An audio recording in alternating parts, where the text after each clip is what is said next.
مخلصين ومقبولين فمثل ما نوى آباؤنا ورجاؤنا وشيوخنا في خير ولطف وعافية وإلى حضرة النبي صلى الله عليه وسلم. الفاتحة.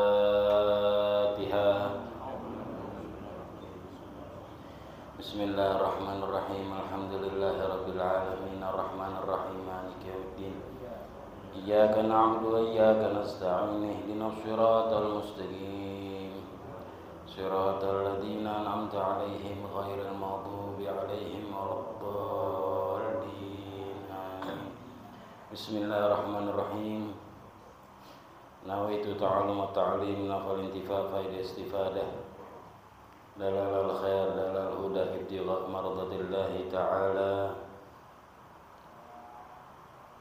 السلام عليكم ورحمة الله وبركاته. الحمد لله رب العالمين وبه نستعين على أمور الدنيا والدين. سبحانك لا علم لنا إلا ما علمتنا إنك أنت العليم الحكيم. ولا حول ولا قوة إلا بالله العلي العظيم. اللهم صل وسلم على سيدنا محمد مفتاح باب رحمة الله عدد ما في علم الله صلاة وسلاما دائمين بدوام ملك الله وعلى آله وصحبه ومن والاه. أما بعد. Segala puji bagi Allah Subhanahu wa taala yang selalu dan senantiasa menganugerahkan kita iman dan Islam,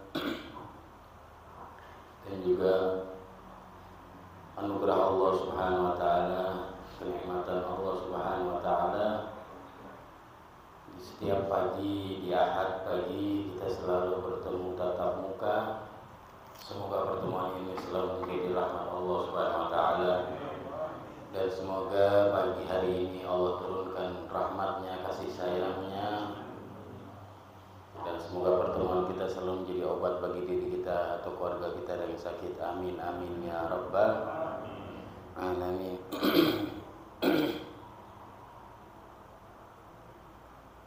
Sampai di kalimat wayan bagi al-i'tina'u bil ikhlas. Ya, kemarin ikhlas ya. Mohon maaf atas keterlambatan. Al-Fajr sekarang kalau bangun tidur nggak tahu kenapa nyesek terus. Doain sehat afiat. Jadi yang bangunin Al-Fajr sekarang bukan nyesek kalau dia napas nggak dapat pendek, nah bangun tuh.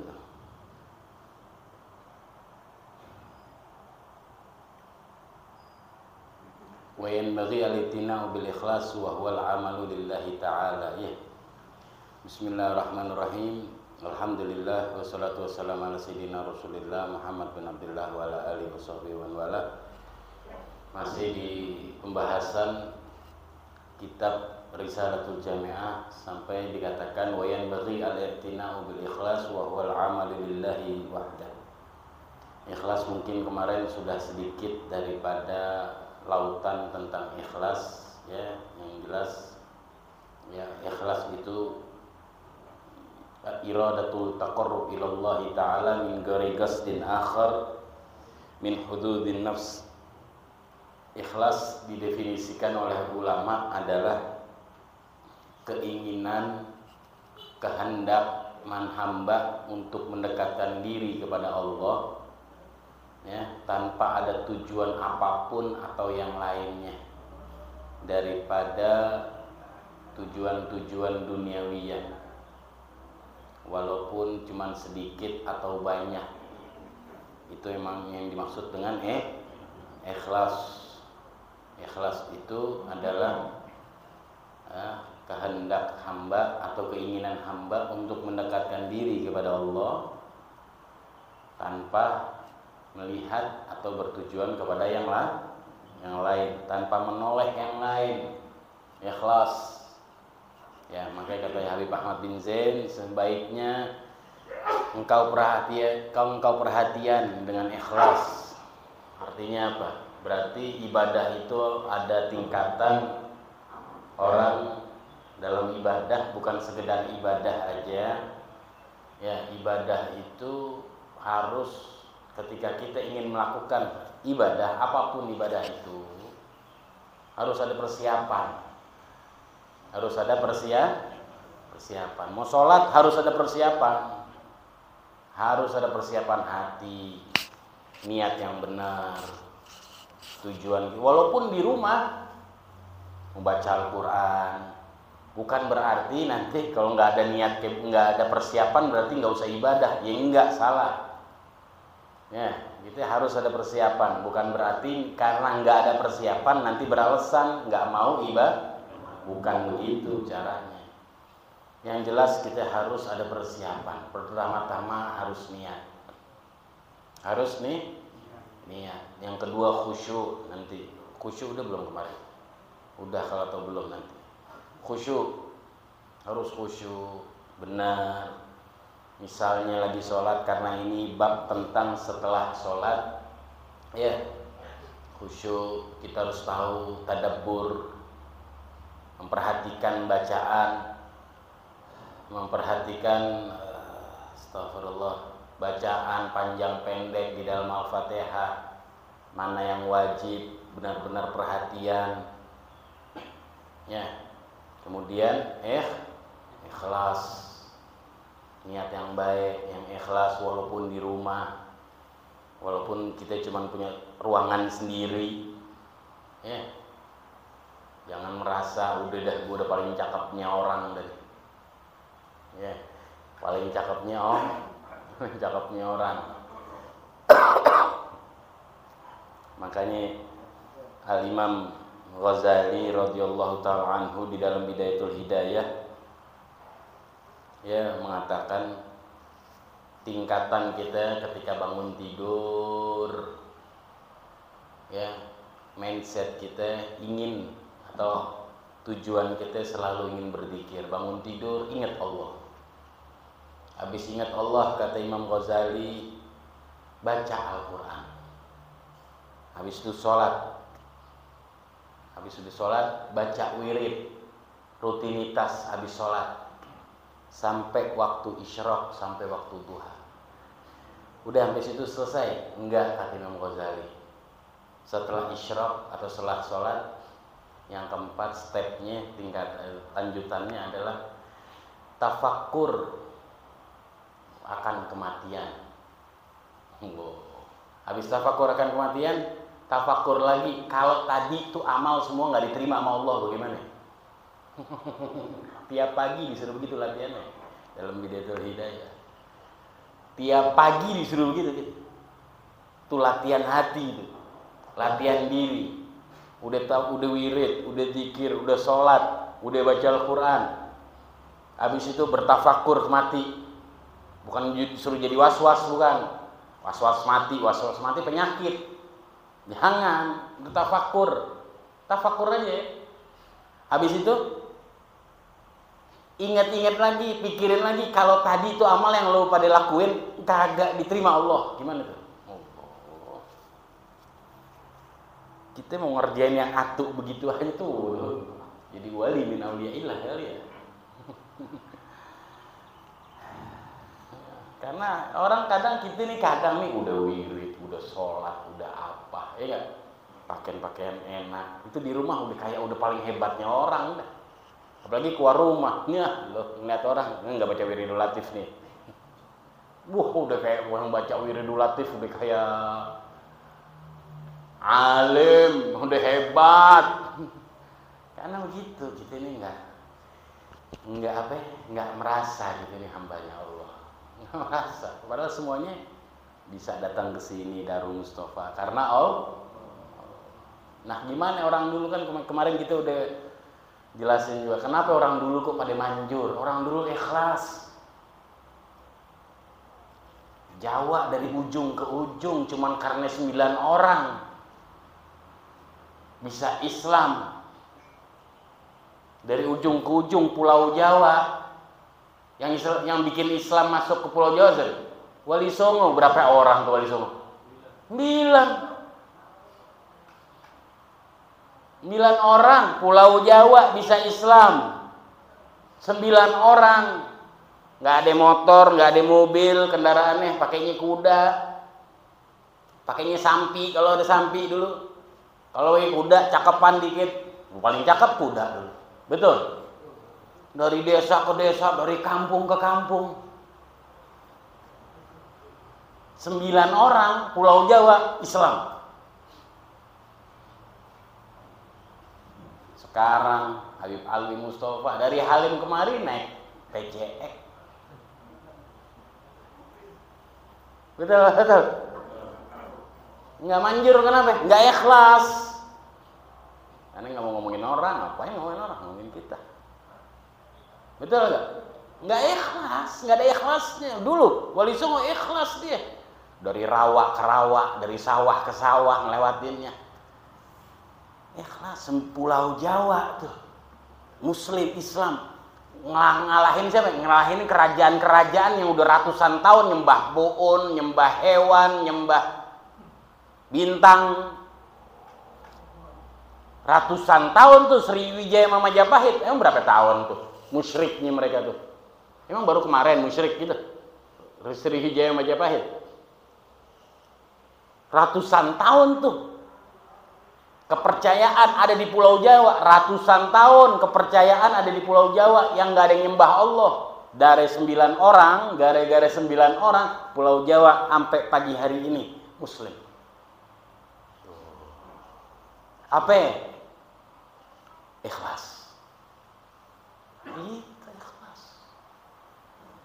Sekarang kita ngajar di Rumus Sofa di Surabaya, bisa denger gak? Bisa nggak ada sekarang nih? Ini live nih, ada yang live nih. Di Surabaya ada yang bisa denger gak?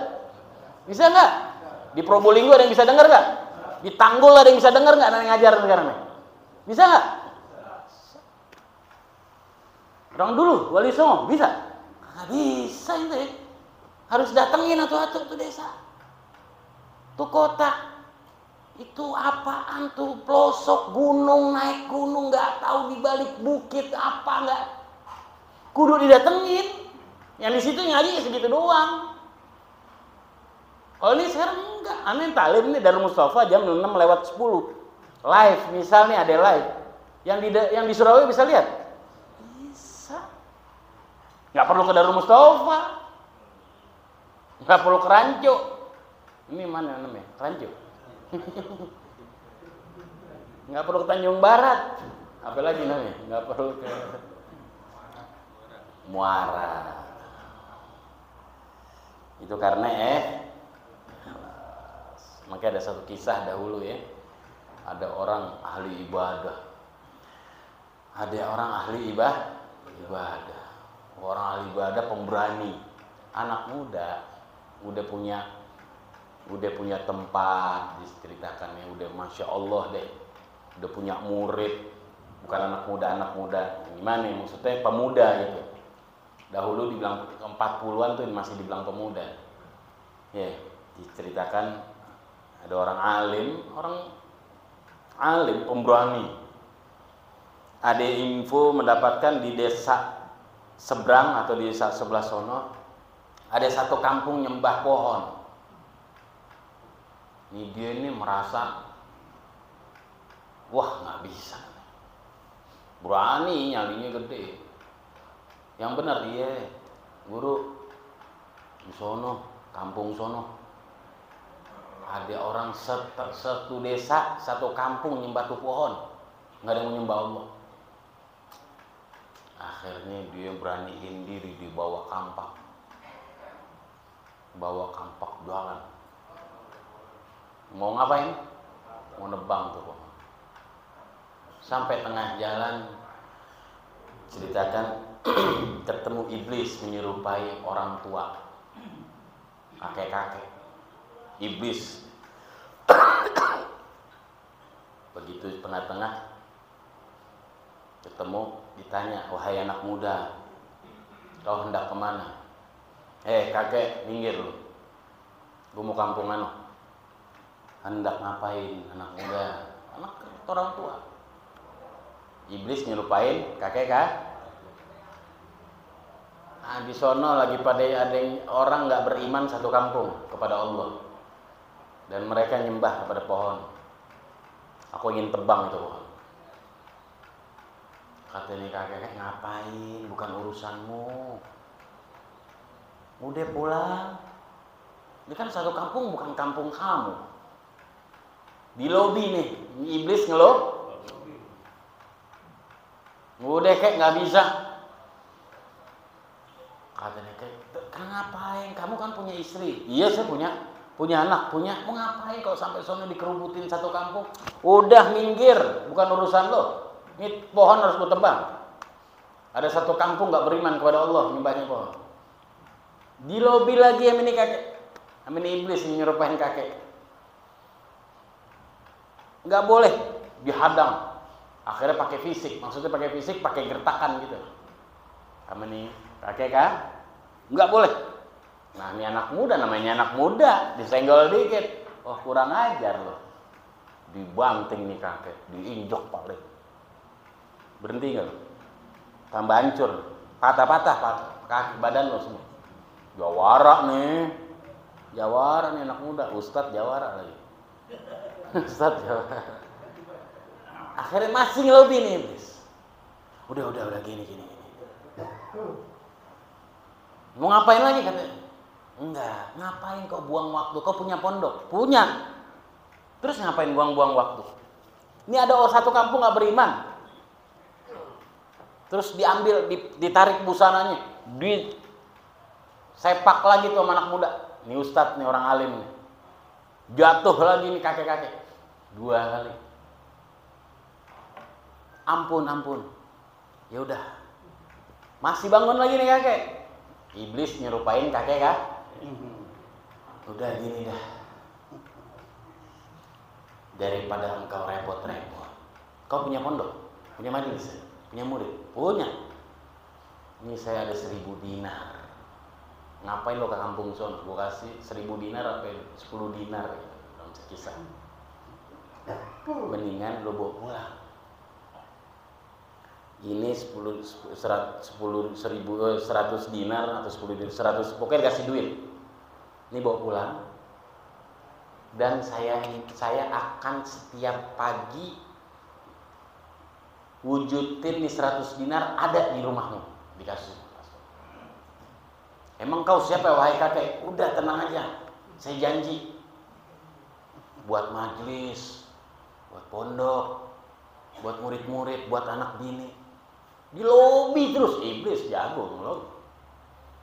Akhirnya dia tengah-tengah mikir, iya ya, ngapain gua kampung sono? Belum lagi gua dikerubutin sekampung. Udah dia agak berhenti sedikit. Bener nih, janji setiap pagi ada 100 dinar di rumah. Janji. Kalau nggak ada, terserah. Kalau nggak ada, gua patahin batang leher lo. Iya. Pulang bawa 100 dinar. Lupa tuh. Tujuan awalnya dia untuk nebang pohon gara-gara satu kampung pada nyembah pohon. Gitu. Besok pagi bener di sampingnya dia ada 100 dinar. Wah bener nih kakek nih. Wah manjur nih orang. Besoknya tidur lagi, besok pagi ada. Hari ketiga ada. Hari keempat nggak ada. Wah marah nih ustadz nih, si guru nih. Udah jalan, bawa kapak lagi, tengah jalan tempatnya di situ ketemu tuh kakek. Wah lo nih, lo yang janji 3 hari lo ada. Lo bener bawain 100 dinar, sekarang kagak ada. Lo minggir, gue mau tebang tuh pohon. Katanya, ini iblis yang nyerupain kakeknya nggak bisa. Tar dulu, debat. Ini anak mau ngebanting nih kakek, sama kakek mentil dibanting tuh anak muda, jatuh diinjak batang leher. Kaget nih anak muda. Bangun lagi, majak berantem lagi, jatuh lagi, bangun lagi, 3 kali, jatuh hampir nggak bisa bangun. Katanya anak muda, kemarin 3 hari yang lalu lo berantem sama gue yang menang. Kok lo sekarang lo yang menang? Kata kakek, anak muda, aku adalah iblis. 3 hari yang lalu lo pengen nebang tuh pohon karena Allah. Sekarang lo mau nebang tuh pohon karena 100 dinar yang gue kasih.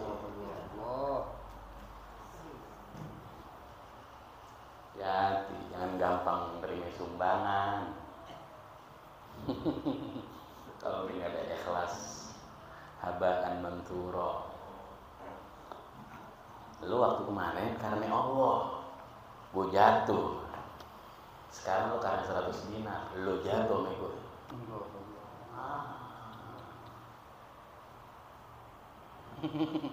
Ikhlas masih jauh. Semua kita saling masih berlatih satu.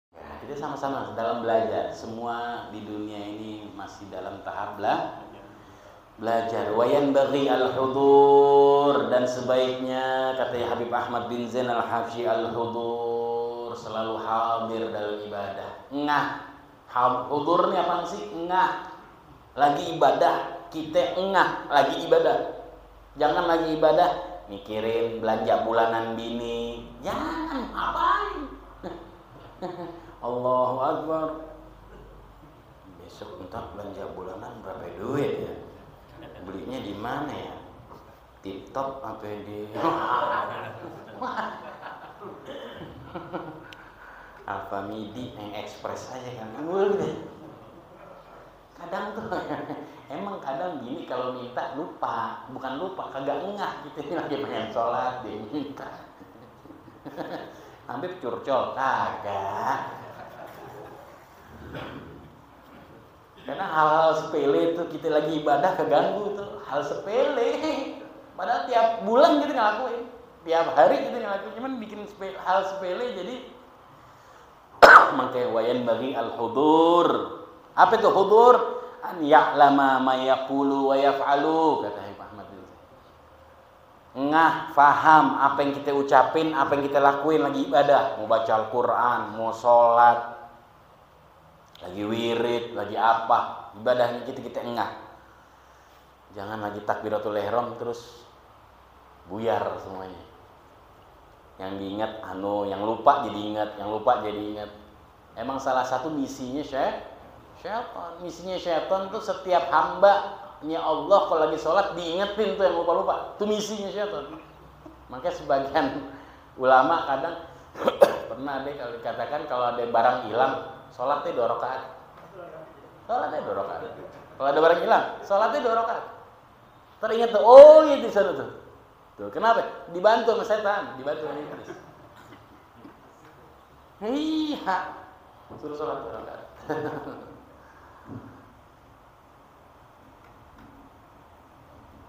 Ya, dahulu Al-Imam Ali bin Zainal Abidin Ibn Husain bin Ali bin Abi Thalib karamallahu wajhah. Lagi suatu saat beliau sedang ibadah, lagi sholat, rumahnya kebakaran, kanan kirinya kebakaran.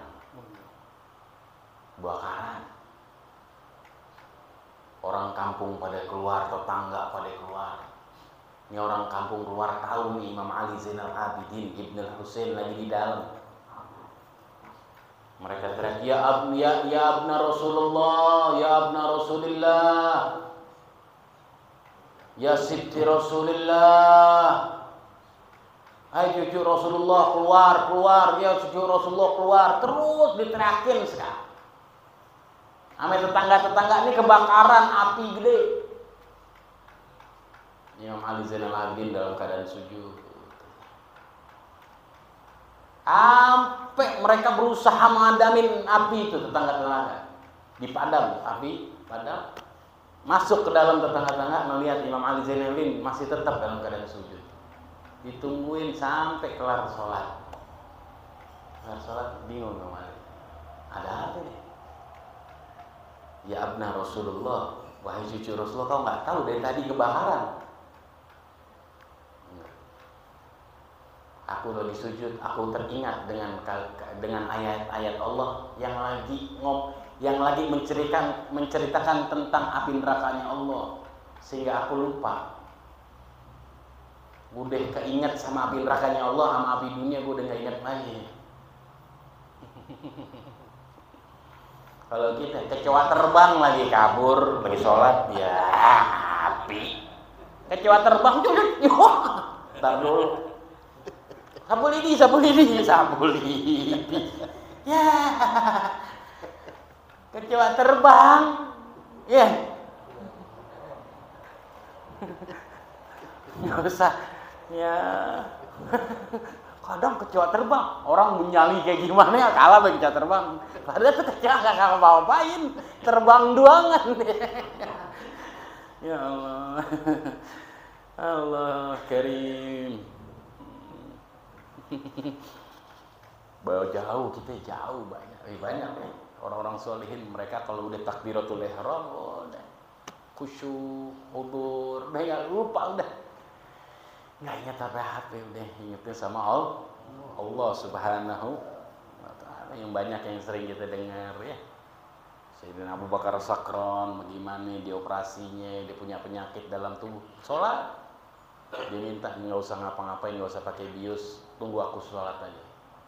Sholat baru di operasi dia punya. Habib Ja'far bin Syekhon Segaf Pasuruan punya tumor di bibirnya. Sama. Walhasil, ya kalau gitu jauh. Lagi sholat keinget semuanya. Cantengan berase, puyeng pala berase, duit kagak berase. Allah, lagi sholat tuh. Semuanya ingat tuh gitu. Duit kagak berase, semuanya berase. Ya Allah, Allah maafkan wal khusyuk, dan juga sebaiknya khusyuk. Khusyuk itu apaan? Sukunul a'dha wa hudurul qalbi. Diam, antengnya badan. Anggota badan anteng semuanya. Diam. Dan hati hadir. Antengnya badan. Bareng. Lagi takbirat, lagi sedekap diam udah. Jangan sedekap ade aja. Ini jenggot. Sampai kayak dia doang yang punya jenggot. Dia namanya syaitan, nggak boleh gitu. Iya, ruku, duduk di antara, udah sukunal a'dha, anteng badan kita. Ya. Dulu zaman sahabatnya Rasulullah SAW, mereka kalau dalam sholat, disifatkan di dalam manaqib dan sirah nabawiyah, sahabat-sahabatnya Rasulullah SAW kalau udah sholat itu di belakang Rasulullah itu sampai burung-burung tuh pada nemplok di kepalanya para sahabat. Dipikir tiang, burung mah nggak tahu apa-apa. Burung tuh banyak nemplok di atas kepalanya sahabat-sahabat. Kenapa? Dikira saking sholat itu pada diem. Nggak gitu. Kita begitu takbiratul ihram aja masjid nih rame full takbiratul ihram, Allahu Akbar, batuk, dehem, ya perhatiin. Tapi perhatiinnya jangan lagi sholat, lo belakangan dikit entaran nama. Begitu imam Allahu Akbar, makmum pada Allahu Akbar, batuk, dehem, bersin, ada aja. Bener gak? Iya. Habib tahu aja. Kan Habib yang di depan, imam kadang saya suka di belakang.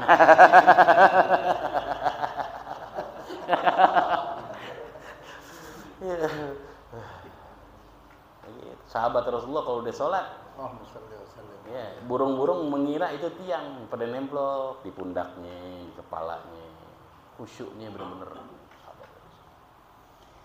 Semoga kita dianugerahkan khusyuk dalam ibadah, hadir dalam ibadah, hudur dalam ibadah, dan juga kita ikhlas di dalam ibadah. Wa tadabburul qiraah wa tafahhumuha, tadi udah ya. Dan tadabbur, ya, perhatian, bertadabbur, memperhatikan bacaan-bacaan salat al-qiraah. Ada panjang, ada pendek, ada mat, cuman nggak perlu atu-atu dipikirin, enggak, perhatian aja tahu. Bismillahirrahmanirrahim. Tahu, perhatian, tadabbur qiraah, pahamin qiraat. Bacaan gitu jangan Bismillahirrahmanirrahim, alhamdulillahirabbil alamin, arrahmanirrahim, maliki yaumiddin, iyyaka na'budu. Ngapain lo? Yang paham yang bener dong. Bismillahirrahmanirrahim, alhamdulillahirabbil alamin. Pahamin apa yang kita baca, dipahamin. Perhatian deh, perhatian. Tadabbur itu perhatian. Ada panjang, ada pendek. Ada yang jangan dipanjangin dan jangan dipendekin. Gitu. Wa tafahumuha, fahamin.